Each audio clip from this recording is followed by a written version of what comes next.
आप सभी प्यारे दोस्तों का हार्दिक स्वागत है, अभिनंदन। मैं आशा और उम्मीद कर रहा हूं कि आप सभी स्वस्थ होंगे, मस्त होंगे, निरंतर अपनी तैयारी के अंदर व्यस्त होंगे। आज हमारा टॉपिक रहेगा राजस्थान में गुर्जर प्रत्यार वंश से संबंधित विगत परीक्षा में पूछे गए महत्वपूर्ण क्वेश्चनों पर डिस्कशन करेंगे। आज का हमारा पहला क्वेश्चन, इतिहासकार आर.सी. मजूमदार के अनुसार गुर्जर प्रत्यारों ने कितनी शताब्दी तक अरब आक्रमणकारियों के लिए बाधक का काम किया? तो इसका राइट आंसर होगा 6वीं शताब्दी से लेकर 11वीं शताब्दी या 12वीं शताब्दी तक गुर्जर प्रत्यार वंश भारत के उत्तर पश्चिमी क्षेत्र में अरब आक्रमणकारियों के लिए एक बाधक का कार्य किया।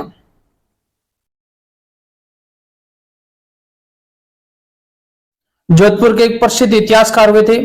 जोधपुर के राजा जसवंत सिंह फर्स्ट के दरबारी कवि मनोहर नैन सिंह, और मनोहर नैन सिंह ने गुर्जर प्रत्यार वंश की कुल 26 शाखाओं का उल्लेख किया। कितनी? कुल 26 शाखाओं का उल्लेख किया। अगला क्वेश्चन, राजस्थान में प्रत्यार वंश के संस्थापक हरिश्चंद्र की राजधानी थी, तो इसकी राजधानी मंडोर थी। क्या राजधानी थी? मंडोर थी। और मंडोर का प्राचीन नाम मांडव्यपुर मिलता है। क्या मिलता है? मांडव्यपुर। मांडव्यपुर इसका प्राचीन नाम था मंडोर का। और मंडोर के गुर्जर प्रत्यार वंश के संस्थापक हरिश्चंद्र, जिन्हें मूल पुरुष कहा जाता है, यानी कि गुर्जर प्रत्यार वंश के मूल पुरुष या आदि पुरुष के नाम से जाने जाते हैं। और हरिश्चंद्र की जो उपाधि थी, जिनका नाम रोहा लिदी है, रोहा लिदी इनकी उपाधि थी। किनकी? हरिश्चंद्र की। और हरिश्चंद्र के दो रानियां थी। कितनी रानियां थी? दो रानियां थी। एक ब्राह्मण रानी थी और एक क्षत्रिय रानी थी। और क्षत्रिय रानी का नाम था भद्रा। क्षत्रिय रानी का नाम था भद्रा। और इस भद्रा के 4 पुत्र हुए थे। कितने पुत्र हुए थे? 4 पुत्र। एक का नाम था भोगभट्ट, एक का नाम था भोगभट्ट, और एक का नाम था कदक, और एक का नाम था रज्जिल, एक का नाम था रज्जिल, और एक का नाम था दह। तो ये रज्जिल था। इस रज्जिल से मंडोर के प्रत्यार वंश की वंशावली की शुरुआत होती है। यानी कि हरिश्चंद्र के रानी सतरानी रानी भद्रा का तीसरा पुत्र रज्जिल था। और इस रज्जिल से मंडोर के प्रत्यार वंश की वंशावली की शुरुआत होती है। तो इसका राइट आंसर हुआ 4 नंबर। इनकी राजधानी क्या थी? मंडोर थी। अगला क्वेश्चन, प्रत्यार शासकों में रोहा लिदी किस के नाम से जाना जाता है? तो इसका राइट आंसर होगा हरिश्चंद्र को कहा जाता है, जो गुर्जर प्रत्यार वंश के आदि पुरुष या मूल पुरुष के नाम से जाने जाते हैं। और इन्हीं का पुत्र था रज्जिल। और इन्हीं की समय गुर्जर प्रत्यार वंश की वंशावली की शुरुआत होती है। मंडोर के गुर्जर प्रत्यार वंश की वंशावली की शुरुआत होती है। और मंडोर के प्रत्यार वंश जो सबसे प्राचीन व सबसे महत्वपूर्ण प्रत्यार वंश था।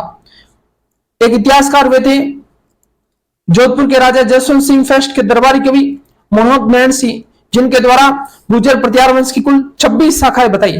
इन 26 शाखाओं में से सबसे प्राचीन और सबसे महत्वपूर्ण शाखा है वह है मंडोर के प्रत्यार। मंडोर के प्रत्यार सबसे महत्वपूर्ण और सबसे प्राचीन शाखा मानी जाती है। अगला क्वेश्चन,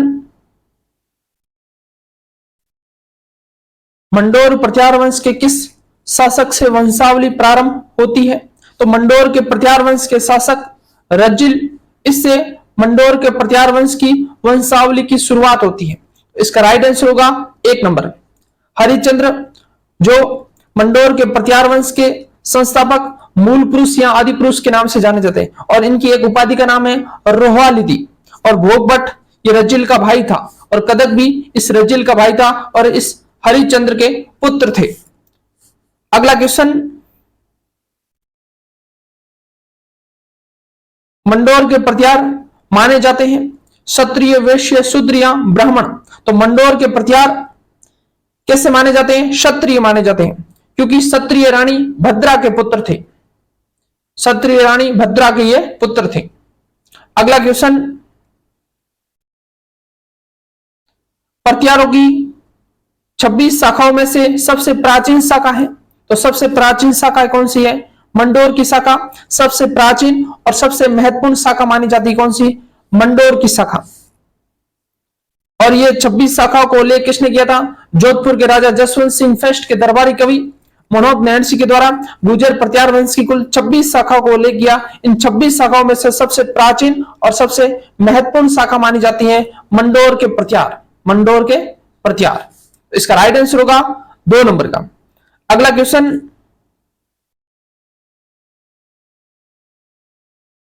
प्रत्यार वंश की मंडोर शाखा के किस शासक ने अपनी राजधानी मंडोर से मेड़ता स्थानांतरण की थी? तो उनका नाम है नागभट्ट प्रथम।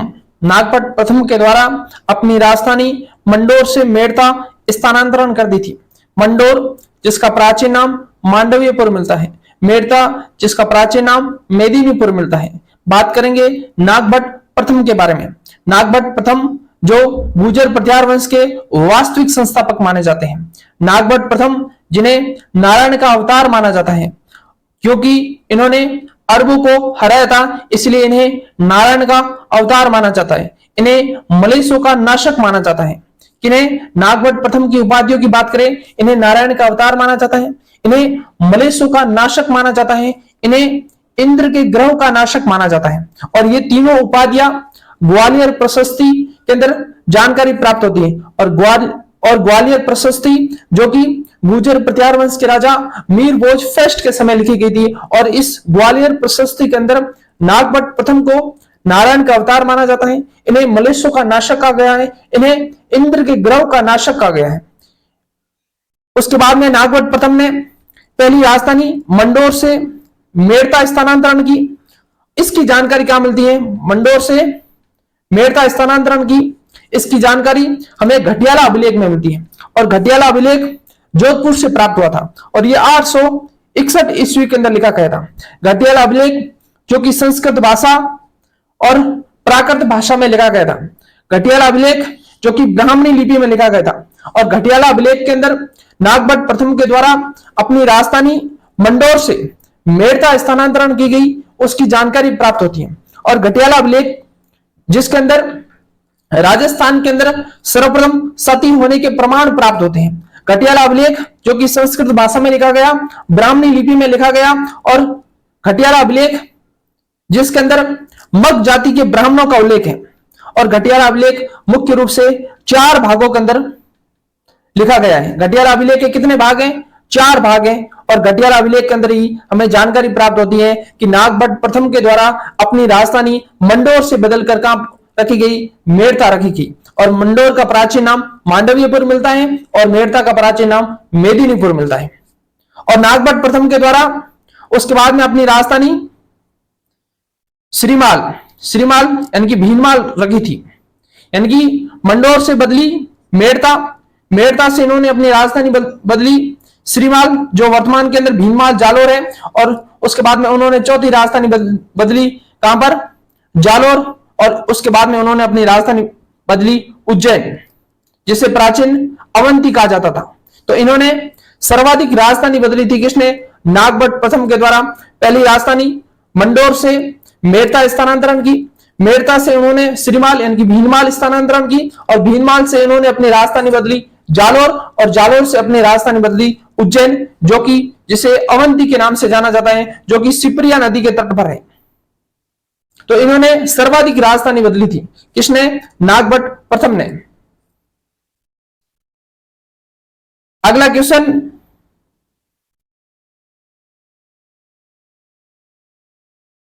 मंडोर के प्रत्यार वंश से संबंधित प्रारंभिक शासक का नाम था। तो मंडोर के प्रत्यार वंश के संस्थापक, वास्तविक संस्थापक माने जाते नागभट्ट प्रथम। जो प्रारंभिक शासक माने जाते कौन? नागभट्ट प्रथम। और ये नागभट्ट प्रथम ये जो रजिल था, इस रजिल का पुत्र था नरभट्ट। और इस नरभट्ट का पुत्र था कौन? नागभट्ट प्रथम। और नागभट्ट प्रथम की रानी का नाम था रजिका देवी। और इस रजिका देवी के 2 पुत्र हुए थे, एक का नाम तात और एक का नाम था भोज। एक का नाम तात, एक का नाम भोज था। तो यदि आपको इनका क्रम पूछ लिया जाए तो पहले आएंगे हरिश्चंद्र, उसके बाद में आएगा रजिल, और रजिल के बाद में आएगा नरभट्ट, और नरभट्ट के बाद में आएगा नागभट्ट प्रथम, और नागभट्ट प्रथम के बाद में आएगा तात, और उसके बाद में आएगा बाहुक। ये राजाओं का सही क्रम एक बार एग्जाम में पूछा था, RAS प्री के एग्जाम में। अगला क्वेश्चन, नागभट्ट प्रथम किस राजवंश से संबंधित है? तो इसका राइट आंसर होगा कि गुर्जर प्रत्यार वंश से संबंधित है। इसका राइट आंसर होगा 2 नंबर का। अगला क्वेश्चन,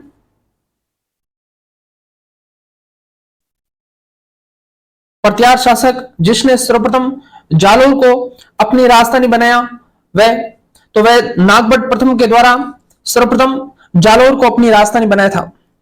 नागभट्ट प्रथम जिसे नारायण का अवतार माना जाता है, इसे नारायण का रक्षक कहा जाता है। प्रत्यार शासक जिसने सर्वप्रथम जालोर को अपनी राजधानी बनाया वह था, तो इसका नाम है नागभट्ट प्रथम। नागभट्ट प्रथम ने जालोर को अपनी राजधानी बनाया था।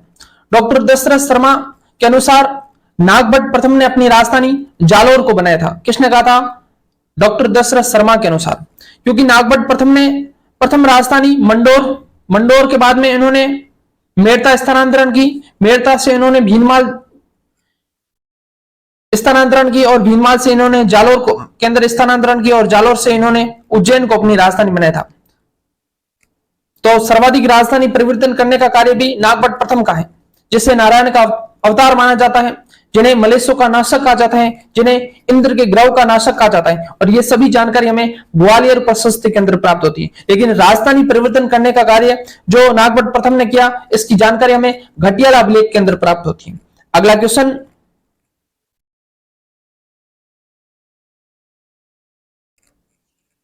प्रत्यार राजा नागभट्ट प्रथम के बारे में कौन सा कथन सही है? पहले, वह वत्स राज के पुत्र थे। गलत है, क्योंकि नागभट्ट प्रथम किसके पुत्र थे? नरभट्ट के पुत्र थे। नरभट्ट के पुत्र थे। उन्होंने लगभग 50 वर्ष तक शासन किया था। यह कथन गलत है।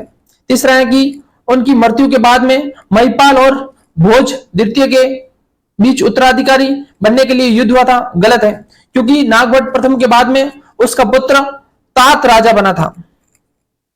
और चौथा है कि उन्होंने सिंध के अरब शासकों को हराया जो राजस्थान, गुजरात, पंजाब आदि पर अतिक्रमण करने की कोशिश कर रहे थे। यह बिल्कुल कथन सही है। इसका राइट आंसर होगा 4 नंबर का। अगला क्वेश्चन, उस प्रत्यार शासक का नाम बताइए जिसने न केवल अरबों के आगे बढ़ने पर अंकुश लगाया बल्कि अनेक शासकों को उनके आधिपत्य से भी मुक्त किया। तो इसका नाम है नागभट्ट सेकंड के द्वारा, जिसे नारायण का अवतार कहा जाता है, जिन्हें मलेशियों का नाशक कहा जाता है, जिन्हें इंद्र के ग्रह का नाशक कहा जाता है। कौन? नागभट्ट प्रथम। और नागभट्ट प्रथम जिसने सर्वाधिक राजधानी परिवर्तन की थी, वही नागभट्ट प्रथम जिसने अरबों को आगे बढ़ने पर रोक लगवाई थी और कई राजाओं के आधिपत्य से भी उनको मुक्त करवाया था। इनका नाम है नागभट्ट प्रथम। अगला क्वेश्चन, किस राजा के वंशज गुर्जर प्रत्यार कहे जाते हैं? इसका राइट आंसर होगा नागभट्ट सेकंड के वंशज गुर्जर प्रत्यार कहलाते हैं। इसका राइट आंसर होगा 3 नंबर का। अगला क्वेश्चन, प्रथम प्रत्यार शासक जिसने परम भाटकर महाराजा धीराज परमेश्वर की उपाधि धारण की थी वह था, तो उनका नाम है नागभट्ट सेकंड। क्या नाम है? नागभट्ट सेकंड के द्वारा परम भाटकर महाराजा धीराज परमेश्वर की उपाधि धारण की थी। प्रत्यार वंश का वह शासक जिसने कन्नौज को जीतकर अपनी राजधानी बनाए थे वह नागभट्ट सेकंड थे, और इसी के कारण उन्होंने परम भाटकर महाराजा धीराज परमेश्वर की उपाधि धारण की थी। इन्होंने बंगाल के पाल शासक धर्मपाल को पराजित किया था। बंगाल के पाल शासक धर्मपाल को पराजित करने के बाद में प्रत्यार राजा नागभट्ट सेकंड के द्वारा परम भाटकर महाराजा धीराज परमेश्वर की उपाधि धारण की थी। उल्लेखनीय है कि इन्होंने बलि प्रबंधन नामक ग्रंथ की रचना की थी। इनकी नागभट्ट सेकंड के द्वारा एक पुस्तक की रचना की, उसका नाम है बलि प्रबंधन नामक ग्रंथ की रचना नागभट्ट सेकंड के द्वारा की गई थी। अगला क्वेश्चन, राजा नागभट्ट द्वितीय का संबंध निम्न में से किस राजवंश से है? तो इसका राइट आंसर होगा गुर्जर प्रत्यार वंश से संबंधित है। इसका राइट आंसर होगा 1 नंबर का। अगला क्वेश्चन, गुर्जर प्रत्यार वंश के किस शासक ने अपने पराक्रम से गुर्जरों की प्रतिष्ठा को पुनः स्थापित किया था? नागभट्ट फर्स्ट, देवराज, ककुक या नागभट्ट सेकंड? तो इसका राइट आंसर होगा नागभट्ट सेकंड। इसका राइट आंसर होगा 4 नंबर का। अगला क्वेश्चन,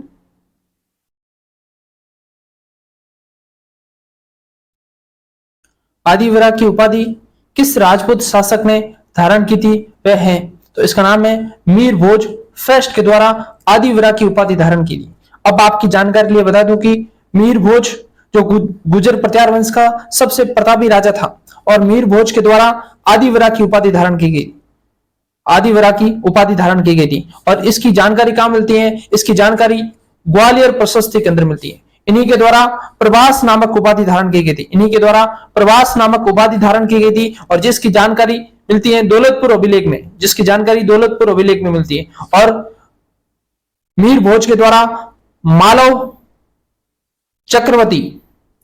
चक्रवर्ती की उपाधि धारण की गई थी। तो मीर भोज की तीन उपाधियां, एक आदिवरा जिसकी जानकारी हमें ग्वालियर प्रशस्ति के अंदर मिलती है, दूसरी उपाधि प्रभास है जिसकी जानकारी हमें दौलतपुर अभिलेख में मिलती है, और तीसरी उपाधि मालव चक्रवर्ती।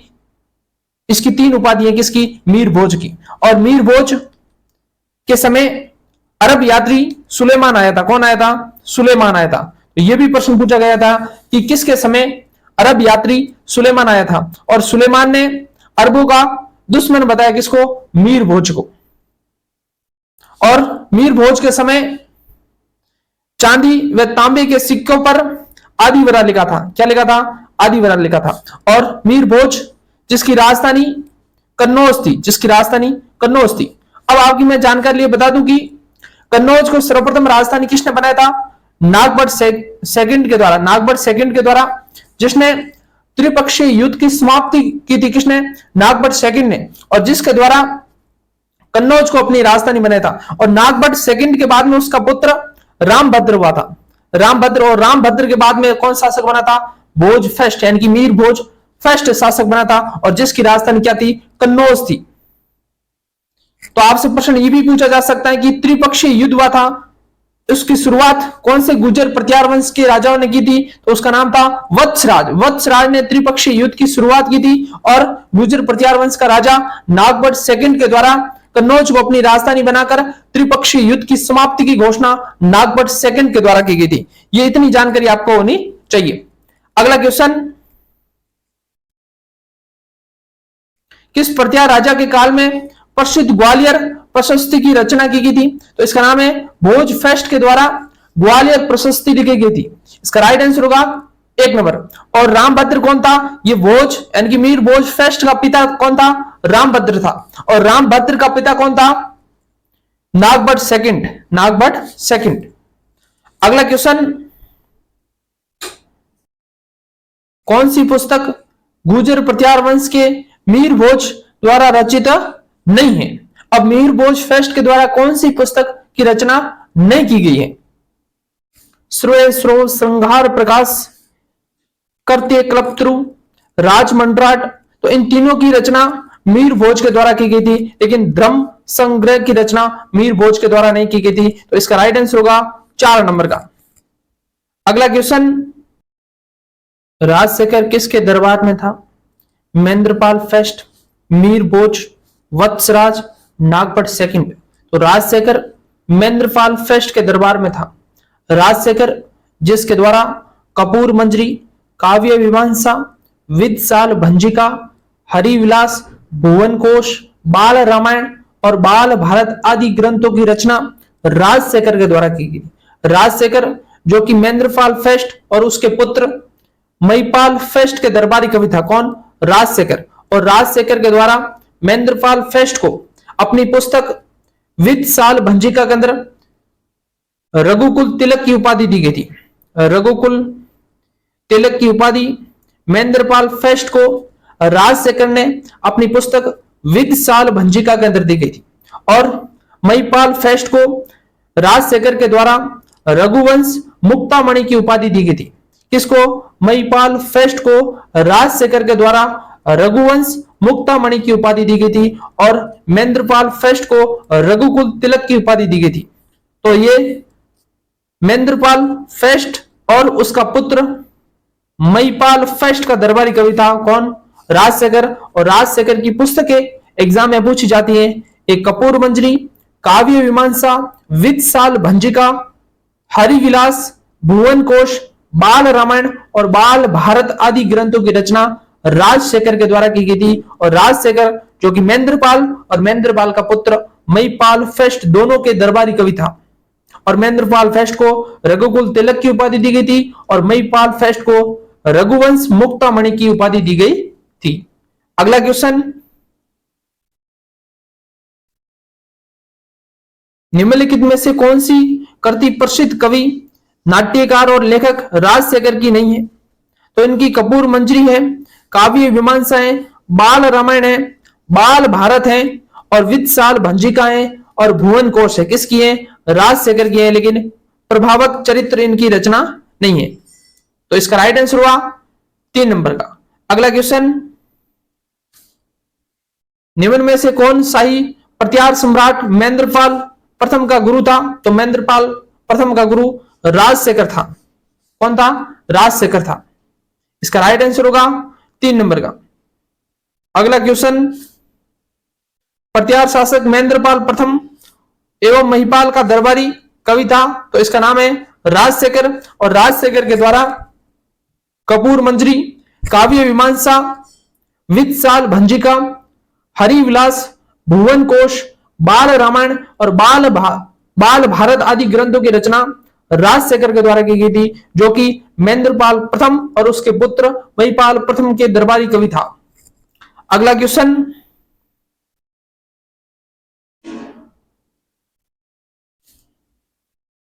कौन सा शासक गोड़ बंगाल में भोज प्रथम का समकालीन था? तो इसका राइट आंसर होगा देवपाल था। कौन था? गुर्जर प्रत्यार वंश का राजा देवपाल, जो कि बंगाल शासक भोज प्रथम का समकालीन था, गुर्जर प्रत्यार राजा देवपाल। इसका राइट आंसर होगा 2 नंबर का। अब आपकी जानकारी लिए बता दूं कि नागभट्ट सेकंड हुआ था। नागभट्ट सेकंड का पुत्र रामभद्र था। रामभद्र के बाद में भोज फेस्ट बनते हैं। कौन बनते हैं? भोज फेस्ट। और भोज फेस्ट के बाद में महेंद्रपाल फेस्ट के बाद में भोज सेकंड बनते हैं और उसके बाद में महिपाल फेस्ट और उसके बाद में महेंद्रपाल सेकंड बनते हैं और महेंद्रपाल सेकंड के बाद में देवपाल बनते। कौन? देवपाल। और देवपाल के बाद में त्रिलोकपाल बनते। कौन? त्रिलोकपाल बनते हैं। और गुर्जर प्रत्यार वंश का सबसे अंतिम राजा यशपाल होता है। कौन? यशपाल बनता है। कौन बनता है? यशपाल बनता है। अगला क्वेश्चन, निम्नलिखित में से किस विदेशी यात्री ने गुर्जर प्रत्यार राजवंश की सैन्य शक्ति एवं समृद्धि का उल्लेख किया था? उसका नाम है सुलेमान। और मीर भोज के समय ये अरब यात्री सुलेमान आया था, जिसने मीर भोज की सैन्य शक्ति व समृद्धि का उल्लेख किया था। इसका राइट आंसर होगा 2 नंबर का। अगला क्वेश्चन, उस अरब यात्री का नाम बताइए जिसने मीर भोज के समय वरदान प्रस्तुत किया था। उसका नाम है सुलेमान। इसका राइट आंसर होगा अरब यात्री सुलेमान आया था मीर भोज फेस्ट के समय। अगला क्वेश्चन, निम्नलिखित में से कौन सा शासक गुर्जर प्रत्यार राजवंश से संबंधित नहीं है? नागभट्ट सेकंड गुर्जर प्रत्यार वंश से संबंधित है, महेंद्रपाल प्रथम गुर्जर प्रत्यार वंश से संबंधित है, देवपाल गुर्जर प्रत्यार वंश से संबंधित है, लेकिन भद्रभट्ट ये गुर्जर प्रत्यार वंश से संबंधित नहीं है। इसका राइट आंसर होगा 4 नंबर का। अगला क्वेश्चन, प्रत्यार वंश का अंतिम शासक था, तो उसका नाम है यशपाल। यह गुर्जर प्रत्यार वंश का सबसे अंतिम शासक था। इसका राइट आंसर होगा 1 नंबर का। अगला क्वेश्चन, मंडोर शाखाओं के निम्न प्रत्यार शासकों का सही कालक्रम है। तो मंडोर शाखाओं के प्रत्यार शासकों का कालक्रम देखा जाए तो सबसे पहले राजा बनते हैं जिसने मंडोर को राजधानी बनाया था, जिसका नाम था हरिश्चंद्र, जिसे रोहालिदी कहा जाता है, और उसका पुत्र है रज्जिल बनता है। मंडोर को अपनी राजधानी बनाता है कौन? रज्जिल। और रज्जिल के बाद में उसका पुत्र नरभट्ट बनता। कौन? नरभट्ट, जिसकी उपाधि का नाम था पिल्लापल्ली। और नरभट्ट का पुत्र होता है नागभट्ट प्रथम, और नागभट्ट प्रथम के बाद में उसका पुत्र तात बनता है, और तात के बाद में बाहुक बनता। कौन? बाहुक। तो इसका राइट आंसर होगा, पहला आएगा रज्जिल, उसके बाद में आएगा नागभट्ट प्रथम। नागभट्ट प्रथम का पुत्र तात और तात का पुत्र था बाहुक। तो इसका राइट आंसर होगा, सही कालक्रम है 4 नंबर, इसका राइट आंसर होगा 4 नंबर का। अगला क्वेश्चन,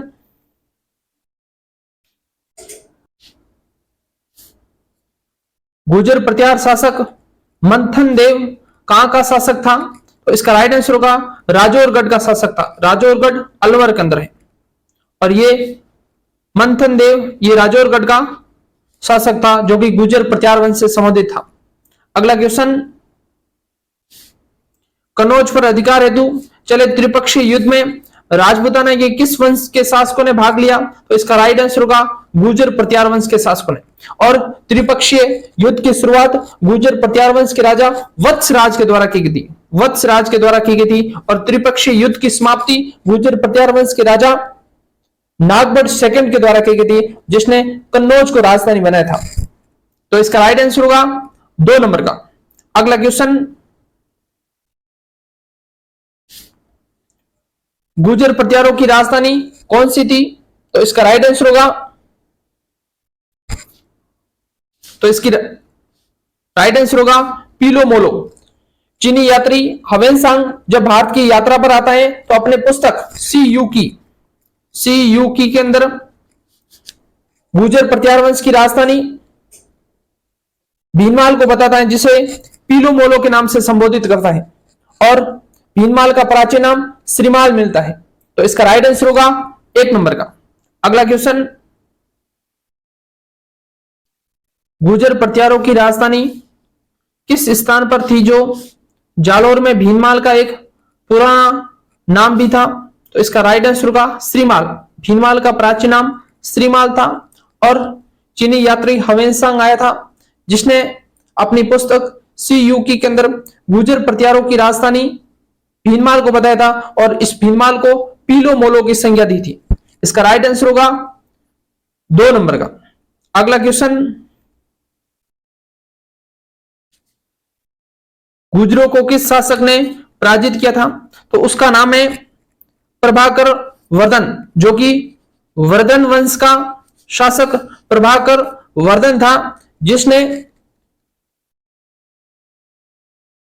गुर्जर राजवंश को समाप्त कर दिया था। इसका राइट आंसर होगा 1 नंबर का।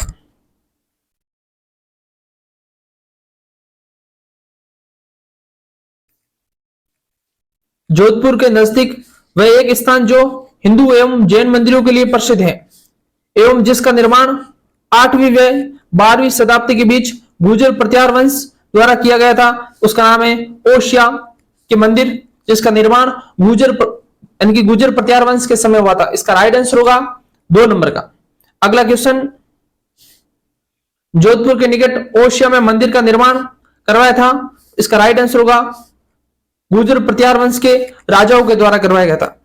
अगला क्वेश्चन, ओशिया में महावीर स्वामी को समर्पित जैन मंदिर का निर्माण किस राजा के काल में करवाया था? तो वह गुर्जर प्रत्यार वंश के राजा वत्सराज फर्स्ट के समय ओशिया में महावीर स्वामी को समर्पित जैन मंदिर का निर्माण करवाया था। इसका राइट आंसर होगा 1 नंबर का। प्रत्यार शासक के शासनकाल में जैन ग्रंथ हरिवंश पुराण एवं कुल्यमाला की रचना हुई, तो वह गुर्जर प्रत्यार वंश के राजा वत्सराज और इस वत्सराज के दरबारी कवि के द्वारा हरिवंश पुराण और कुल्यमाला ग्रंथ की रचना की थी। अगर पूछ लिया जाए कि वत्सराज के वे कौन से दरबारी कवि थे जिसके द्वारा जैन ग्रंथ हरिवंश पुराण की रचना की गई थी, तो आपका आंसर होगा मुनि जिन सेन के द्वारा हरिवंश पुराण की रचना की गई थी। अगर पूछे कि वत्सराज के दरबारी कवि उद्योतन सूरी के द्वारा कुल्यमाला ग्रंथ की रचना की गई थी, जिसमें 18 क्षेत्रीय भाषा को उल्लेख मिलता है। और वत्सराज को कौन सी उपाधि दी गई थी? रण हस्तिन उपाधि किसकी है? वत्सराज की है, जो कि जालोर को अपनी राजधानी बनाते कौन? वत्सराज। अगला क्वेश्चन, वह गुर्जर प्रत्यार शासक जिसने रण हस्तिन का विरुद्ध धारण किया था, तो उसका नाम है वत्सराज, जिसकी उपाधि का नाम है रण हस्तिन। तो इसका राइट आंसर होगा 1 नंबर का। आज के लिए इतना ही। क्लास अच्छी लगी हो तो लाइक करना, अन्य दोस्तों के साथ शेयर करना और चैनल को सब्सक्राइब करना। Thank you.